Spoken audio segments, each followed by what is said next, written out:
नमस्कार। कभी ये सोचा है कि जिंदगी की जो सबसे गहरी चोट होती है, जो सबसे बड़ी दरार पड़ती है, वो शायद हमें कमजोर करने के लिए नहीं, बल्कि हमें पहले से कहीं ज्यादा खूबसूरत और मजबूत बनाने के लिए आती है। आइए आज हम इसी कमाल के आइडिया को थोड़ा और समझते हैं।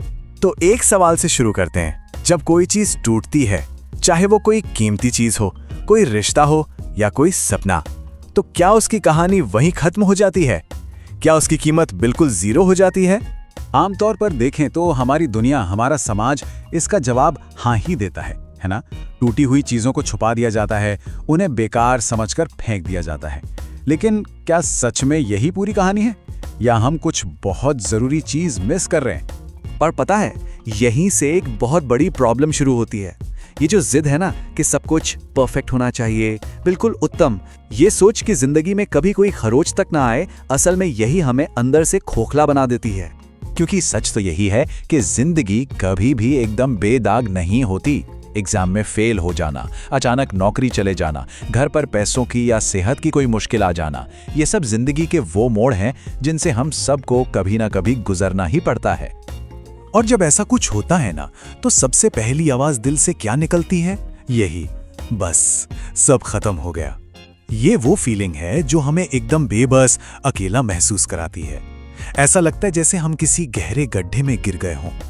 ये जो निराशा है ना, ये आती है उसी पुरानी सोच से। मतलब ये मान लेना कि जिंदगी में कोई दरार आनी ही नहीं चाहिए, और अगर आ गई तो भाई हम उसे संभाल ही नहीं सकते। ये यकीन कर लेना कि टूटने का मतलब है हमेशा के लिए खत्म हो जाना। असल में यही सोच सारे स्ट्रेस और दुख की जड़ है। लेकिन क्या हो अगर इस पुरानी सोच से आगे भी कोई रास्ता हो? सोचिए, एक ऐसा नजरिया जो हमें मुश्किलों को बोझ की तरह नहीं, बल्कि एक मौके की तरह देखने की ताकत दे। तो इस नए रास्ते का जो पहला पड़ाव है वो है लचीलापन, अंग्रेजी में जिसे कहते हैं रेजिलियंस। इसे समझने का सबसे आसान तरीका है एक रबर की गेंद। सोचिए, आप उसे जितना दबाते हैं वो उतनी ही तेजी से वापस अपने शेप में आ जाती है। बस यही है लचीलापन, गिरकर बिखरकर फिर से उठ खड़े होने की कला। और फिर एक दूसरा बहुत ही खूबसूरत जापानी कॉन्सेप्ट है वाबी साबी। ये हमें क्या सिखाता है? ये सिखाता है कि असली खूबसूरती परफेक्ट होने में नहीं, बल्कि इम्परफेक्शन में है, अपूर्णता में है। चेहरे की झुर्रियां, पुराने निशान, हमारी गलतियां, ये सब कमियां नहीं हैं, बल्कि ये तो हमारी जिंदगी की कहानी कहती हैं। यही चीजें हमें सबसे अलग, सबसे अनूठा बनाती हैं। और जब इन दोनों नजरियों को अपनाया जाता है ना, तो सच में एक जादू सा होता है। स्ट्रेस की जगह धीरे धीरे शांति ले लेती है, और मुश्किलें वो अब तोड़ने वाला पत्थर नहीं लगती, बल्कि एक टीचर की तरह लगती हैं, जो शायद हमें कुछ बहुत जरूरी सिखाने आई हैं। तो चलिए अब देखते हैं कि ये नई सोच असल जिंदगी में काम कैसे करती है, या दिखती कैसी है। एक स्टूडेंट का उदाहरण लेते हैं। मान लीजिए वो एग्जाम में फेल हो गया। अब अगर वो पुरानी सोच वाला है तो क्या होगा? वो सोचेगा मैं तो बेकार हूं, और शायद कोशिश करना ही छोड़ दे। लेकिन अगर उसकी सोच नहीं है तो वो इसे साइन की तरह देखेगा, एक इशारा कि शायद मुझे पढ़ने का तरीका बदलना होगा। देखिए, घटना एक ही है, पर सिर्फ नजरिया बदला और नतीजा बिल्कुल बदल गया। और हाँ, ये बात सिर्फ पढ़ाई तक ही नहीं है, बिजनेस में भी ऐसा ही होता है। मान लीजिए किसी दुकानदार को घाटा हो गया, हो सकता है वो हार मानकर दुकान बंद कर दे। लेकिन एक लचीले सोच वाला दुकानदार क्या करेगा? वो उसी घाटे को अपनी सबसे बड़ी सीख बना लेगा, एक ऐसा सबक जो उसे सिखाएगा कि आगे और सावधानी से काम करना है। तो असल बात यह है कि असफलता ये तय नहीं करती कि हम कहां पहुंचेंगे, बल्कि उस असफलता पर हमारा रिएक्शन तय करता है। इस पूरी सोच को समझने का एक बहुत ही पावरफुल और बहुत ही खूबसूरत तरीका है, और वो छुपा है जापान की एक सदियों पुरानी कला में। जरा सोचिए, एक बहुत सुंदर, बहुत कीमती चीनी मिट्टी का कटोरा है, और एक दिन वो हाथ से फिसलकर टूट जाता है, टुकड़े टुकड़े। अब क्या होगा? क्या उसे फेंक देंगे? ज्यादातर लोग शायद यही करेंगे, पर जापान में वो ऐसा नहीं करते। वहां एक कला है जिसका नाम है किंत्सुगी।